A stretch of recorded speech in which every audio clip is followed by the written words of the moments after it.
Captain Lee Tae-min sat in the cold metal chair and stared at the wall in front of him. The room was small and gray with no windows. A single light hung from the ceiling and made everything look harsh and unwelcoming. He had been sitting here for 3 hours now, and nobody had told him why he was here or what they wanted from him. The door opened with a loud hiss. A tall alien walked in, followed by a human woman in a white coat. The alien was twice as tall as any human Tae-min had ever seen. Its body looked like it was made of blue crystal that caught the light and threw it around the room in strange patterns. It had 6 eyes arranged in 2 rows across what might have been its face. Each eye was a different color, and they all moved independently as they looked at different parts of the room. The human woman was much shorter than the alien. She had black hair pulled back in a tight bun and wore thick glasses that made her eyes look bigger than they really were. She carried a tablet in one hand and a recording device in the other. Both the alien and the woman sat down across from Tae-min at a metal table that had been bolted to the floor. "I am Veltar of the Krillian Inquisition," the alien said in a voice that sounded like breaking glass. The words came out of a small device attached to its chest, rather than from any mouth that Tae-min could see. "This is Dr. Nara Hyejin from the Terra Cultural Exchange Program. We have questions for you." Tae-min nodded but said nothing. He had learned long ago that it was better to listen first and speak only when necessary. His dark eyes moved from the alien to the human woman and back again. Dr. Hyejin was nervous. She kept adjusting her glasses and tapping her fingers on the table. The alien showed no emotion at all. "You are Captain Lee Tae-min of the Terran Defense Corps," Dr. Hyejin said as she looked at her tablet. "Age 32. Born on New Sol, Colony, enlisted at age 18. You have served in 47 separate combat operations across human space over the past 14 years.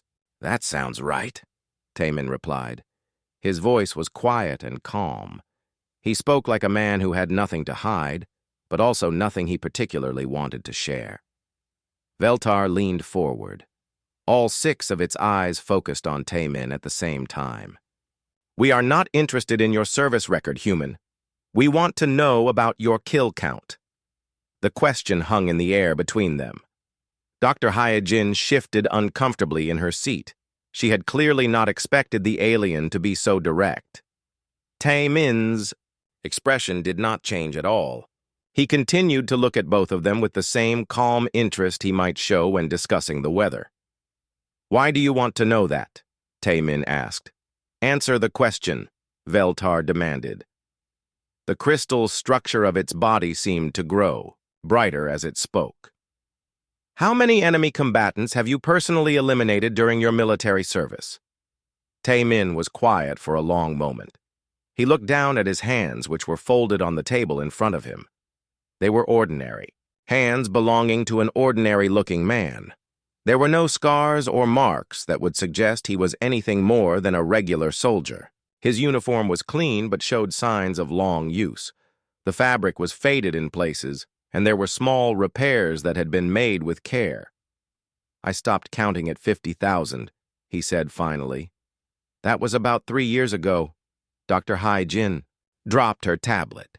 It hit the floor with a loud clatter that seemed to echo in the small room for much longer than it should have. Veltar's crystal body went completely dark for several seconds before slowly beginning to glow again.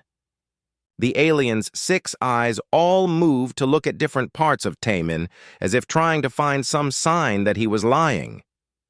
"That is impossible," Veltar said. Its voice had lost some of the commanding tone it had used before. Now it sounded more like someone who had just been told that the sky was green instead of blue. "Dr. Hyejin," Tae-min said, as he looked at the human woman who was still staring at him in shock. "Could you pick up your tablet, please? I think you might want to record this conversation." She bent down and retrieved the device with shaking hands.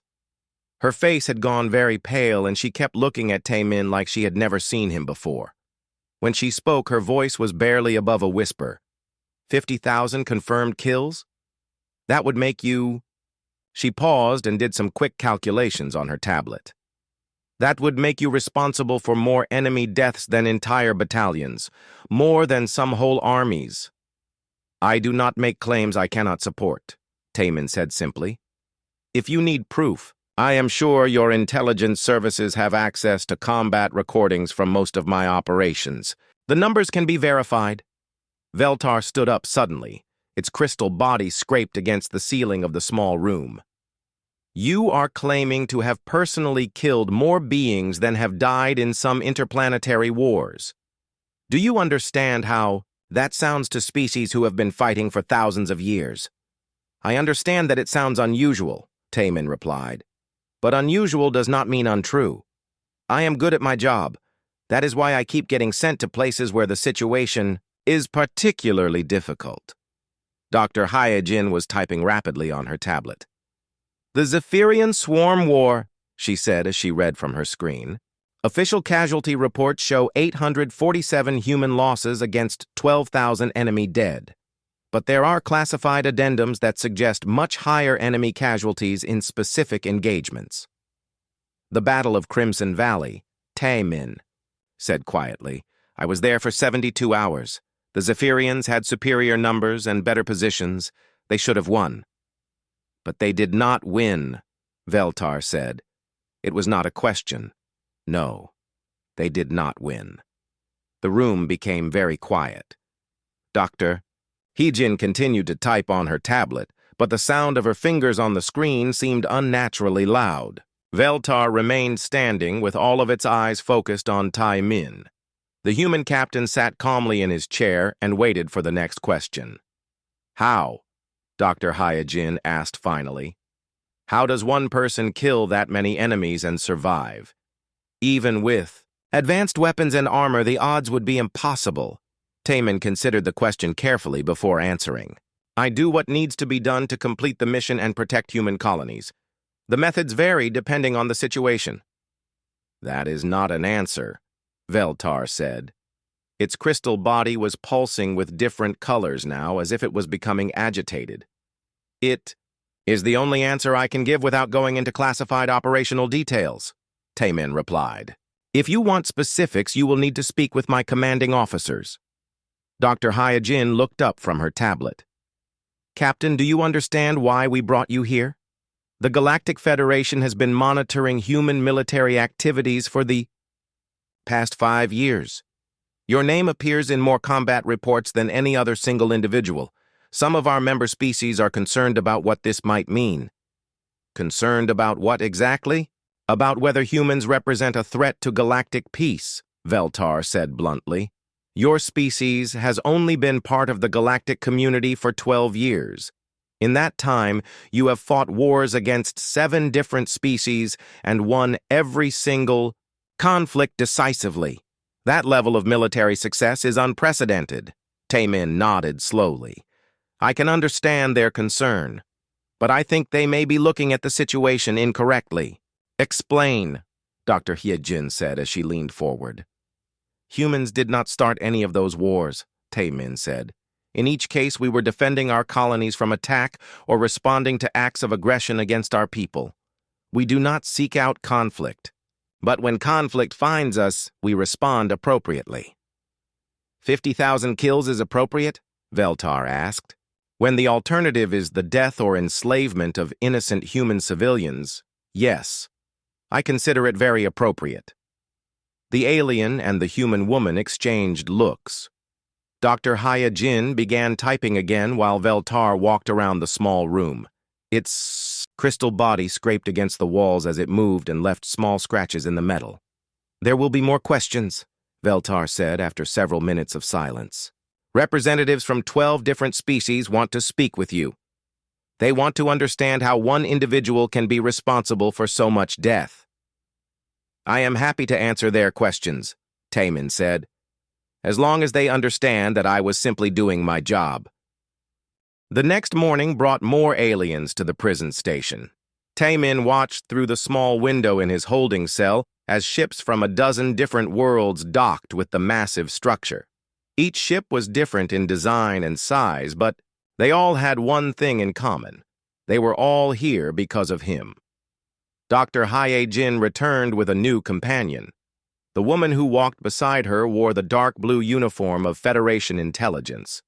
She was tall for a human with sharp eyes that seemed to take in every detail of the room at once. Her black hair was cut short in a military style, and she moved with the confident stride of someone who was used to being in command.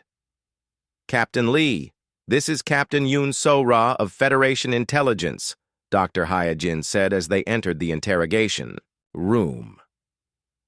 "She will be overseeing the investigation into your military record." Captain Yoon sat down across from Tae-min and placed a thick folder on the table between them. She studied his face for several seconds before speaking. Her expression was professional but not unfriendly. "I have spent the last 18 hours reviewing every combat report that mentions your name," she said. "The numbers are impressive, but I need to understand how they are possible. No single soldier should be able to achieve what you claim to." "Have achieved? I do not claim anything," Tae-min replied. "I simply answer the questions I am asked." "Then let me ask you a different question. How many of those 50,000 kills were direct personal combat? How many were from vehicle weapons or orbital bombardments or other indirect methods?" Tae-min thought about the question carefully. Perhaps 10,000 were indirect. Vehicle, weapons, explosives, that sort of thing. The rest were direct engagement with small arms. Captain Yoon opened the folder and pulled out several photographs. She placed them on the table where Tae-min could see them. They showed scenes of destruction across multiple worlds. Burned-out buildings, abandoned military equipment, and battlefields covered with alien bodies. "These images are from 7 different conflicts you participated in," she said. "In each case, the enemy forces suffered casualties far beyond what should have been possible given the size of the human force they were fighting. War is unpredictable," Tae-min said as he looked at the photographs. "Sometimes the enemy makes mistakes that can be exploited." "These were not mistakes," Captain Yoon said firmly. "These were systematic defeats of superior forces by smaller, human units. And according to multiple independent sources, you were personally present at each of these engagements." Dr. Hae-jin had been quiet during this exchange, but now she pulled out her tablet and began reading from it.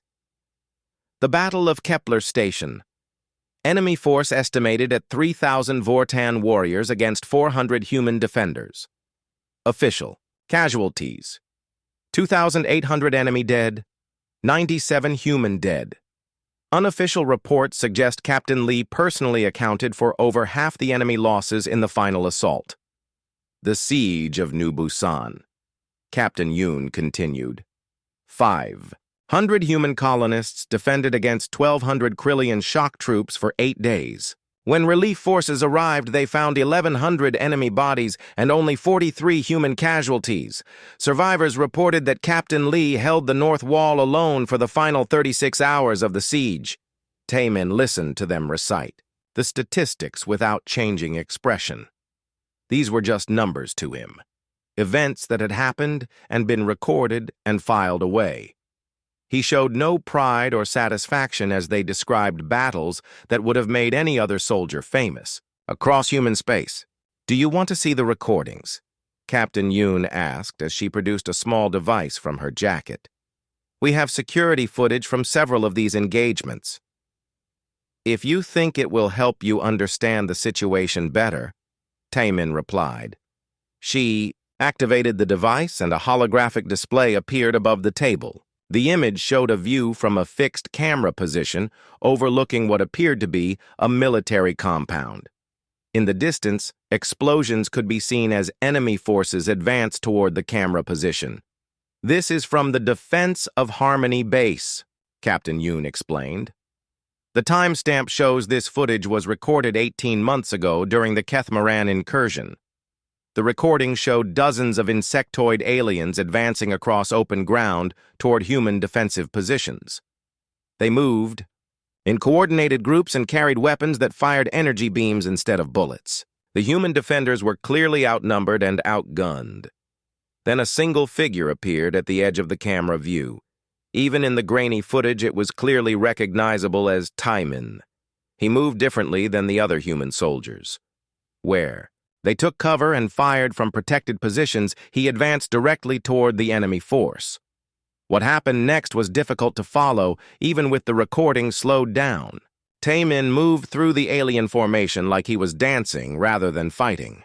Enemies fell around him in rapid succession, but he never seemed to pause or hesitate. Within minutes, an entire squad of aliens was dead, and he was already moving toward the next group. The recording continues for another 47 minutes, Captain Yoon said as she paused the playback. By the time it ends, you had eliminated over 200 enemy combatants single-handedly. It was a target-rich environment, Taimin said, quietly.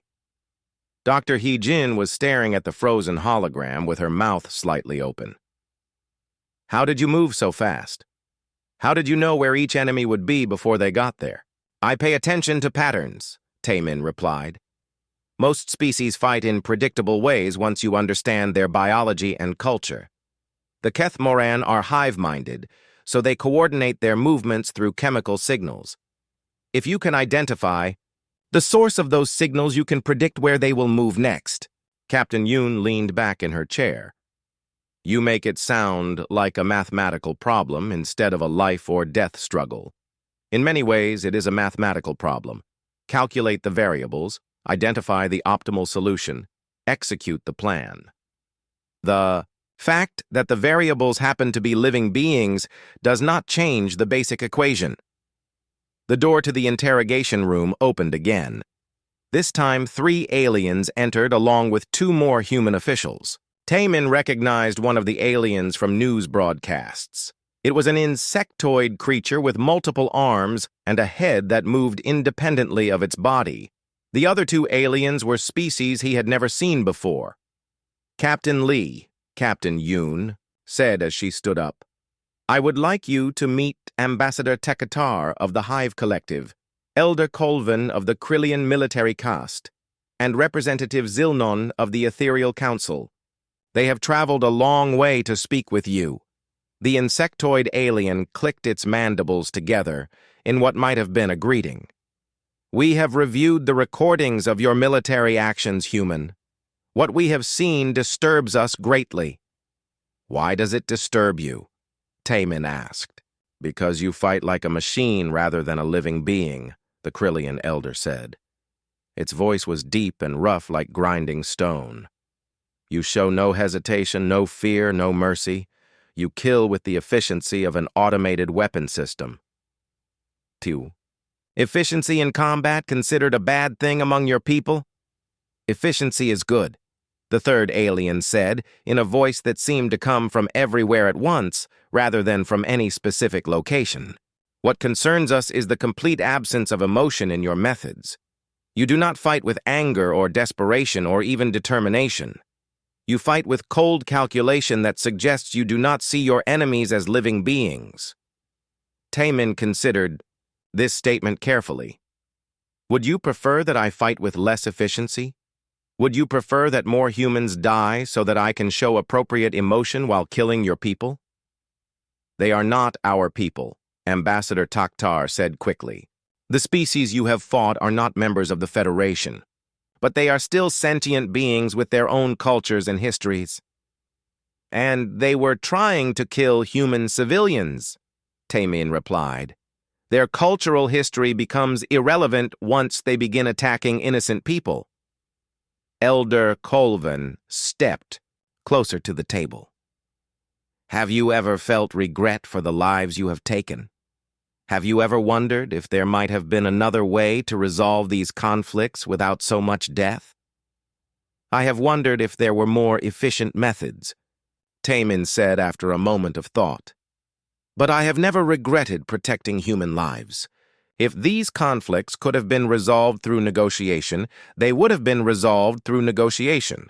I am only called in when all other options have failed. The recordings show something else, Representative Zilnon said. They show enemy forces retreating in panic when they recognize you. Some of them flee rather than fight. You have become a figure of terror among multiple species. Good, Taman said simply. If my reputation prevents conflicts from starting, then fewer people die on both sides. Dr. Hyajin had been taking notes throughout the conversation.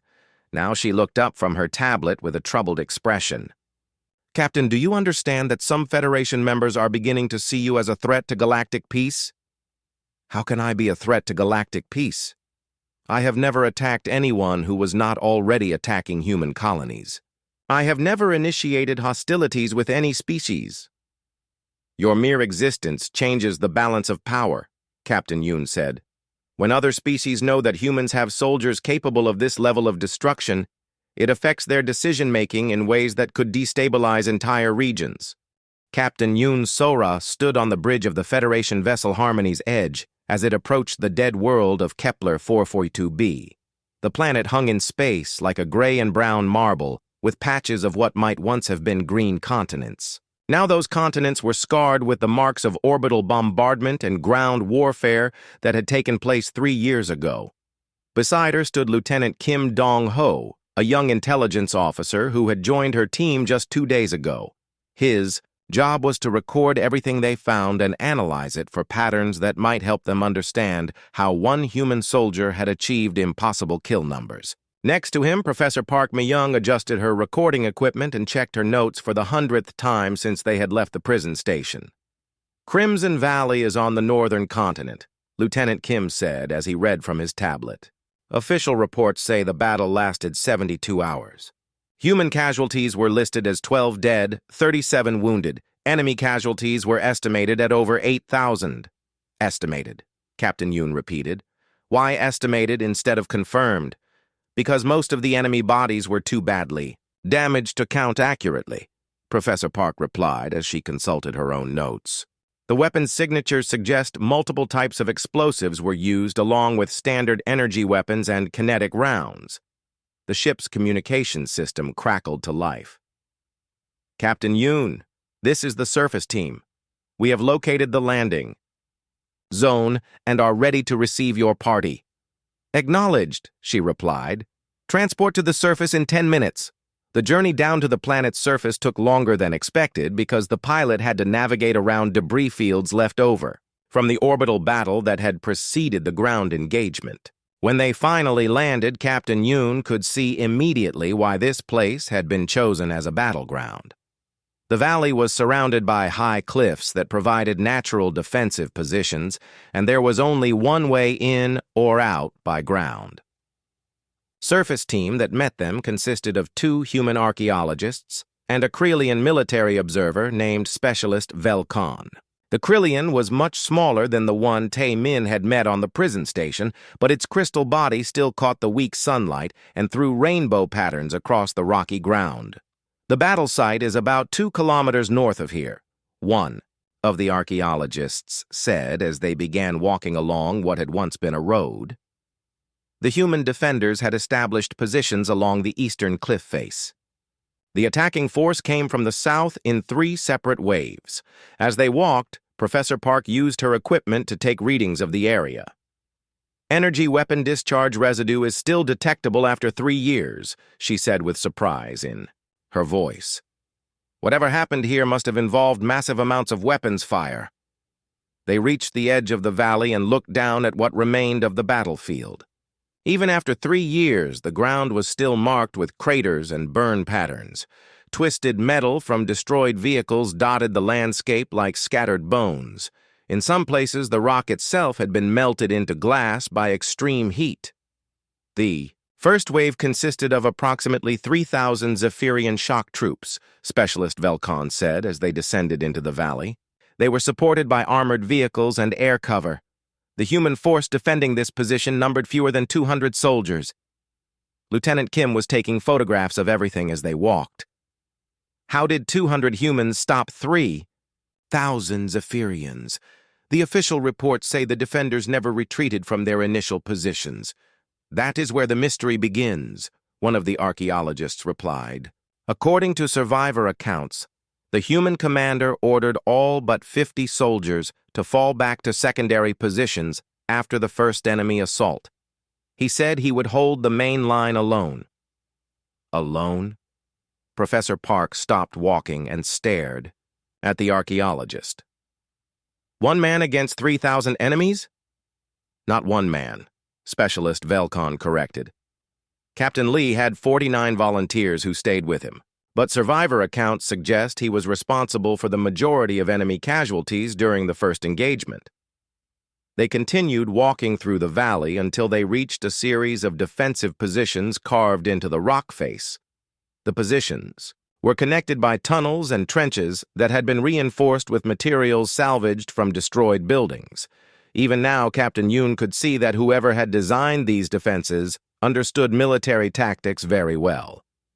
This is where Captain Lee made his stand, the second archaeologist said as they climbed up to the main defensive position. You can see blast marks on the rocks where enemy weapons hit, but notice how the positions are arranged. Captain Yoon looked around and began to understand what the archaeologist meant. The defensive positions were not arranged to provide maximum protection for the defenders. Instead, they were arranged to create killing fields where attacking enemies would be exposed from multiple directions at once. He turned the entire valley into a trap, she said quietly. The enemy thought they were attacking a fortified position, but they were actually walking into a carefully planned ambush. Professor Park was taking readings with her equipment again. I am detecting weapons discharge patterns that suggest systematic targeting of specific enemy units. Someone was identifying and eliminating enemy commanders and communication specialists first. That would explain why the enemy forces became disorganized so quickly, Lieutenant Kim said as he studied the tactical situation. Without leadership and communication, they would have been unable to coordinate their attacks effectively. Specialist Velcon had been quiet during this conversation, but now it spoke up. My people have studied this battle extensively. What happened here should not have been possible according to any known military doctrine. 1 human held a position that should have required an entire battalion to defend. They spent the next several hours exploring the battlefield and documenting everything they found. Professor Park's equipment revealed evidence of weapons that had been fired continuously for hours without pause. The blast patterns suggested someone had moved through the enemy force, methodically eliminating targets with precise shots rather than engaging in random firefights. Look at this, Lieutenant Kim called out from a position near the center of the valley. He was standing next to what appeared to be the remains of a Zephyrian command vehicle. The armor plating has been penetrated by small arms fire from at least 6 different angles. Someone was moving around this vehicle while it was occupied and shooting through the armor at point-blank range. Captain Yoon examined the damage patterns. The shots are too precise to have been made under combat conditions.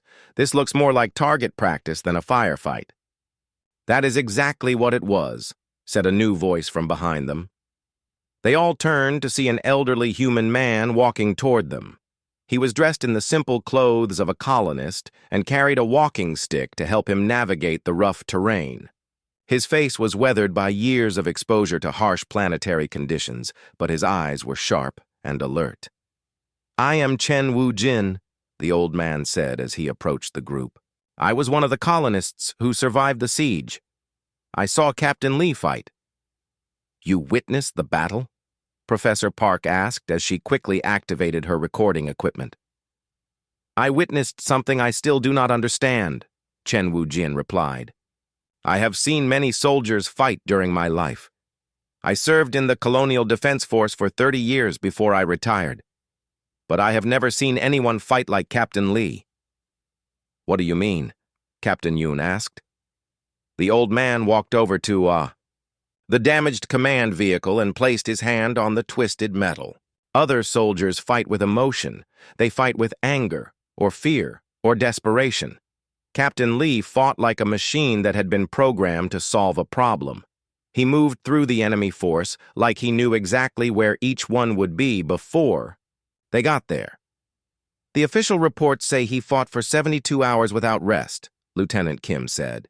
Is that accurate? That is accurate, Chen Wu-jin confirmed. For 3 days and nights he moved through this valley killing everything that was not human. He did not eat. He did not sleep. He barely even spoke to the other defenders. He just killed enemy soldiers with the same expression on his face that you might have while doing routine maintenance work. Specialist Velcon stepped closer to the old colonist. Did you see him show any emotion during the battle? Any sign that he was affected by what he was doing? None, Chen Wujin said firmly. When it was over and the enemy had retreated, he sat down on a rock and began cleaning his weapons. Someone asked him if he was hurt, and he said no. Someone else asked him if he needed medical attention, and he said no. Then he asked if there were any more enemy forces in the area that needed to be eliminated. Professor Park was recording everything, but Captain Yoon could see that she was disturbed by what she was hearing. Did he seem pleased with the victory? Satisfied that he had protected the colonists? He seemed like someone who had completed a job and was ready for the next assignment, the old man replied. When the relief forces arrived 2 days later, he gave them a detailed report of enemy casualties and recommended defensive improvements for the colony. Then he left with them to go fight somewhere else. They spent another hour talking with Chen Wujin and documenting his account of the battle. Dr. Nara Hyojin sat across from Taemin in a different room this time. This room was larger and more comfortable than the interrogation chamber where they had first met. There were cushioned chairs instead of metal ones, and the lighting was softer and warmer. It was designed to help patients feel relaxed during psychological evaluation sessions. Taemin did not look relaxed. He looked exactly the same as he had looked in every previous meeting, calm, alert, and completely at ease with whatever situation he found himself in. Dr. Hyojin had been studying his psychological profile for the past week, and the results were unlike anything she had ever encountered.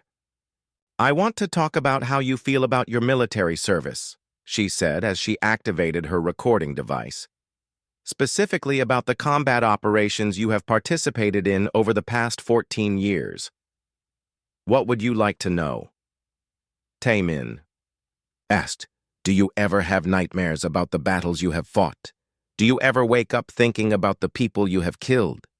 Taemin considered the question for several seconds. "No, I sleep very well most nights." "What about during the day? Do you ever have flashbacks or sudden memories of combat situations that disturb you?" "I remember combat situations when they are relevant to current tactical problems I need to solve. Otherwise, I do not think about them very much." Dr. Hyojin made notes on her tablet as they talked. "Captain Lee, you have been involved in some very intense combat situations. It would be normal for someone with your experiences to show signs of post-traumatic stress or combat fatigue. The fact that you show no symptoms at all is actually quite unusual. Is that a problem?" "It might be," she replied honestly. "Most soldiers who have seen extensive combat develop emotional coping mechanisms to deal with the psychological impact of warfare. You do not seem to need any coping mechanisms at all. Perhaps the psychological impact is less for me than it is for other soldiers." "Why do you think that might be?" Taemin was quiet for a long time before answering. When he spoke, his voice was even quieter than usual.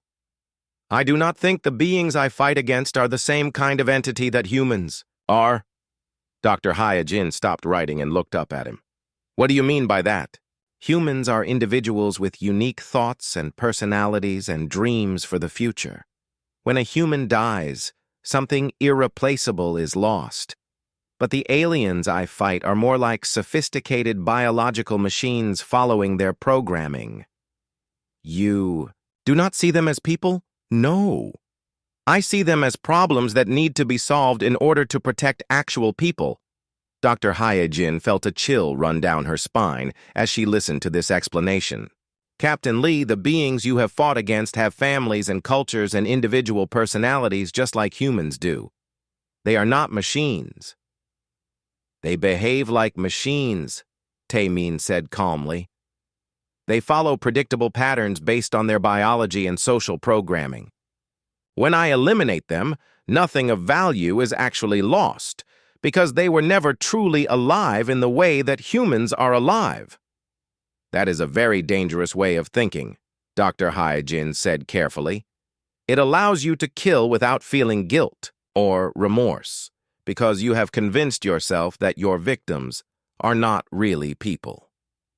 It allows me to do my job effectively without being hindered by unnecessary emotional responses, Tae-min corrected.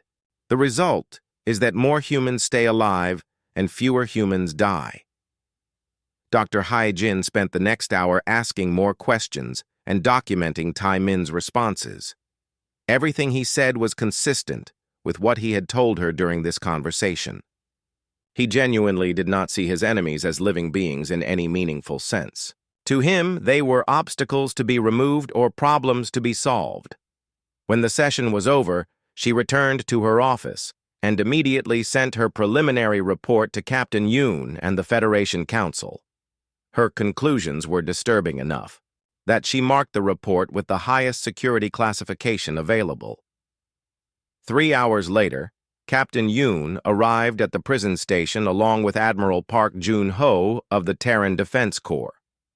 Dr. Hae-jin had never seen the Admiral before, but his reputation preceded him. He was known throughout human space as one of the most effective military commanders in the Defense Corps.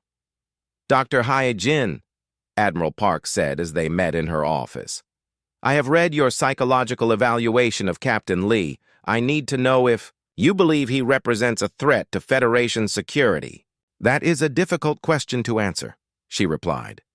He shows no signs of aggression toward Federation member species, but his psychological profile is unlike anything I have encountered before.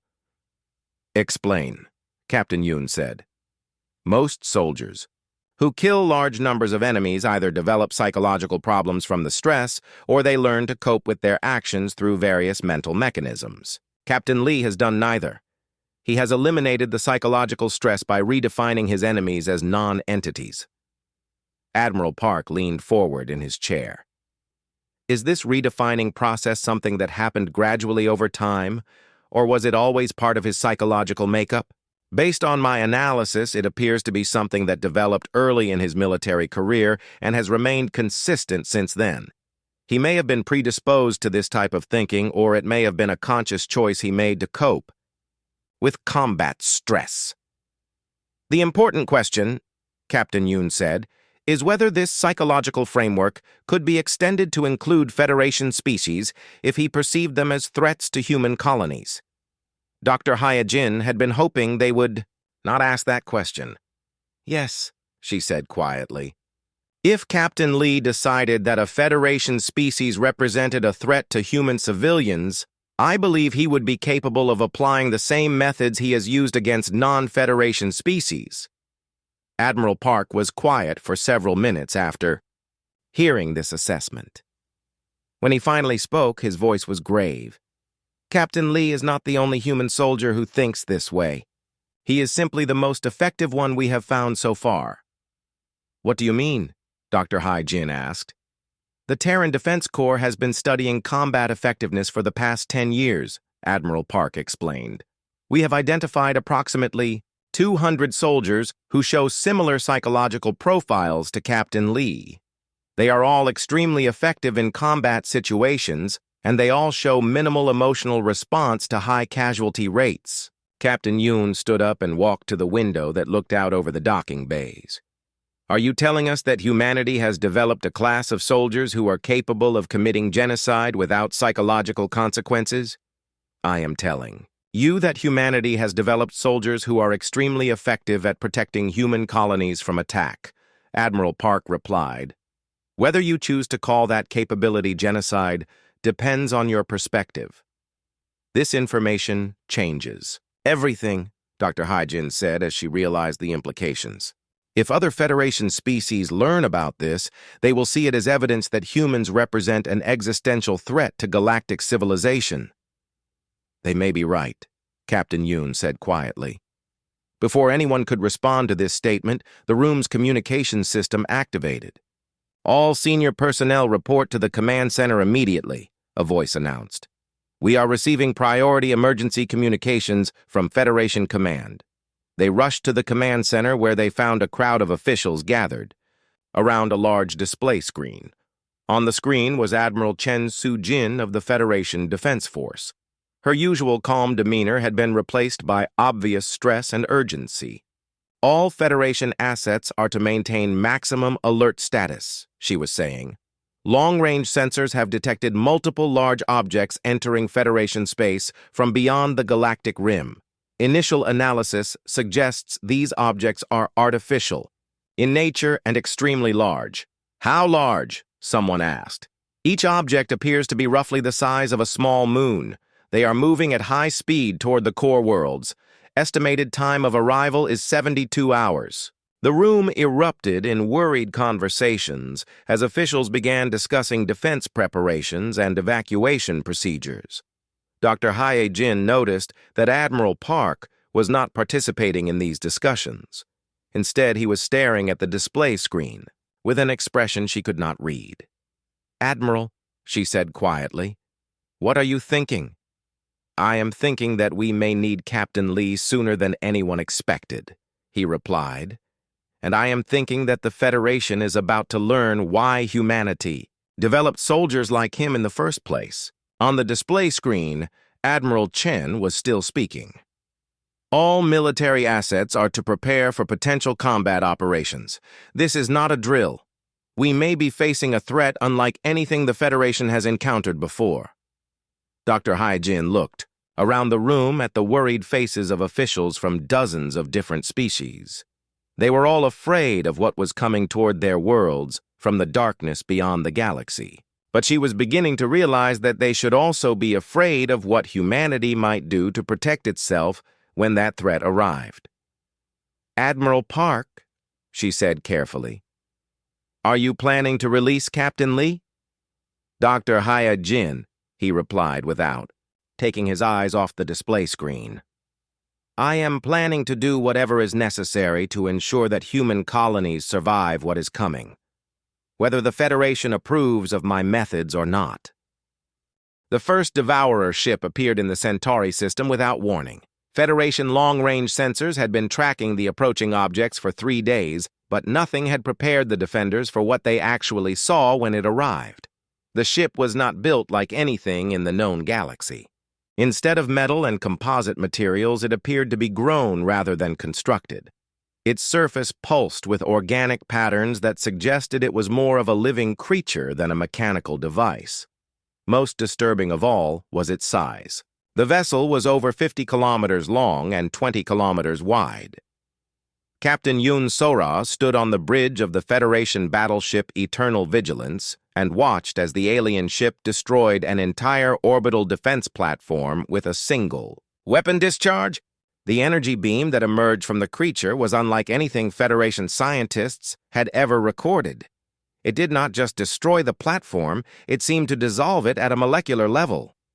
"All units concentrate fire on the primary target," Admiral Chen Su-jin ordered from the Fleet Command Center. "Maximum firepower! Full spread pattern!" 20 Federation warships opened fire simultaneously. Energy beams, missile salvos, and kinetic projectiles converged on the alien vessel from multiple directions. The combined firepower was enough to destroy a small planet. Against the Devourer ship, it seemed to have no effect at all. "Weapons impact confirmed, but no damage detected," the sensor operator reported. "Enemy vessel is continuing its approach toward the inner system." Captain Yoon activated her communication system. "Admiral Chen, we need to evacuate the civilian populations immediately. Our conventional weapons are not effective against this target." "Evacuation is already in progress," Admiral Chen replied, "but we have 40 million people on the planets in this system. We cannot evacuate them all before the enemy arrives." As if responding to this statement, the Devourer ship fired another weapon. This time, the target was not a military installation, but a civilian transport trying to flee the system. The transport and its 12,000 passengers disappeared in a flash of the same dissolving energy that had destroyed the defense platform. "They are not just attacking military targets," Captain Yoon said grimly. "They are attacking everything." The battle continued for 6 more hours, but the outcome never seemed in doubt. The Federation fleet could not damage the alien vessel and The alien vessel was systematically destroying everything in the system. By the end of the engagement, 15 Federation warships had been lost, along with over 3 million civilians. The Devourer ship then did something that chilled every survivor to their core. Instead of moving on to the next system, it began consuming the debris from its victims. Massive tentacles emerged from its surface and pulled in the wreckage of destroyed ships and the remains of shattered orbital installations. Within hours, the creature had grown noticeably larger. "It feeds on destruction," Dr. Hai-Jin said as she watched the recordings from her position aboard the medical ship that had been treating wounded survivors. "It does not just kill its enemies, it consumes them and uses their mass to grow stronger." Admiral Park Jun-ho received the battle reports while he was still traveling toward the prison station where Taemin was being held. The news was worse than anyone had feared. The Devourers were not just another hostile alien species. They were something that treated the destruction of entire civilizations as routine feeding behavior. "How many more ships like that are there?" he asked Captain Yoon during their emergency communication session. "Long-range sensors suggest at least 50 similar vessels approaching from different directions," she replied. "They appear to be coordinating their attacks to hit multiple core worlds simultaneously." Time until they reach Earth? 18 hours for the nearest group. Admiral Park closed the communication channel and considered his options. The Federation had already proven that their combined military might was insufficient to stop even a single Devourer ship. Conventional warfare was not going to save the galaxy from this threat. He arrived at the prison station 4 hours later and went directly to Taemin's holding cell. The human captain was sitting calmly on his bunk reading from a tablet. He looked up when Admiral Park entered, but showed no surprise at seeing his commanding officer. "Admiral," Taemin said simply. "Captain Lee," Admiral Park replied, "I assume you have been monitoring the communication traffic about our new visitors." "I have been following the situation, yes." "What is your assessment?" Taemin set down his tablet and stood up. "The enemy vessels are biological in nature, which means they can be killed using the same methods that would be effective against any other living organism. The challenge is identifying their vulnerable systems and delivering sufficient damage to those systems before they can regenerate. The Federation fleet was unable to damage them at all. The Federation fleet was using the wrong type of weapons," Taemin said matter-of-factly. "Energy weapons and kinetic projectiles are designed to destroy mechanical systems. Against a biological target, you need weapons that disrupt organic processes." Admiral Park felt the first glimmer of hope he had experienced since the crisis began. "Do you have specific recommendations?" "I would need to examine detailed sensor data from the first engagement to be certain," Taemin replied. "But based on what I have heard, these creatures follow hive mind behavior patterns similar to several species I have fought before. If that is accurate, then they will have centralized command and control systems that can be targeted." "How long?" "Would you need to analyze the situation and develop a tactical plan?" "Give me 6 hours with complete access to all available intelligence data." Admiral Park activated his communication device. "Dr. Hai-Jin, Captain Yoon, report to detention. Level 7 immediately. We are implementing emergency protocols." When the two women arrived 30 minutes later, they found Admiral Park and Taemin studying tactical displays showing the approaching Devourer fleet. Taemin was pointing to specific formations and explaining something about coordination patterns, while Admiral Park took notes. "Admiral," Dr. Hai-Jin said carefully, "are you planning to release Captain Lee?" "I am planning to give him command of Task Force Omega," Admiral Park replied without looking away from the displays. "Task Force Omega?" Captain Yoon asked. "A volunteer unit composed of ships and personnel from multiple Federation species. Their mission will be to engage the enemy fleet using tactics developed by Captain Lee." Dr. Hai-Jin stared at them both, in shock. "You are giving him command of Federation forces?" The same man whose psychological profile suggests he does not see non-humans as living beings? Yes, Admiral Park said simply. Admiral, with respect, that seems like an extremely dangerous decision. Taemin looked up from the tactical displays. Dr. Hai-Jin, I do not see the Devourers as living beings either. To me, they are simply a very large problem that needs to be solved quickly before they consume more human colonies. But what about the Federation volunteers who will be serving under your command? She asked. What happens to them if you decide they are obstacles to completing your mission? They will not be obstacles, Taemin replied calmly. They will be tools that I can use to solve the problem more efficiently. As long as they follow orders and perform their assigned functions, they will be perfectly safe. Captain Yoon stepped closer to Admiral Park. Admiral, are you certain this is the right approach? We are essentially betting the survival of galactic civilization on one man's ability to treat warfare as a mathematical problem. Captain Yoon, Admiral Park said as he turned to face her directly, the Federation has had 3 days to stop one Devourer ship using conventional military doctrine. The result was the deaths of over 3 million people and 15 destroyed warships with no meaningful damage inflicted on the enemy. I understand that conventional methods have failed, but there are no alternatives, Admiral Park interrupted. Captain Lee represents our only realistic chance of developing tactics that can be effective against this enemy. If we do not try his methods, then we will certainly lose. If we do try his methods, then we might win. Dr. Hai-Jin was still troubled by the decision, but she could see the logic behind it. What safeguards will be in place to prevent Captain Lee from making decisions that might endanger Federation personnel unnecessarily?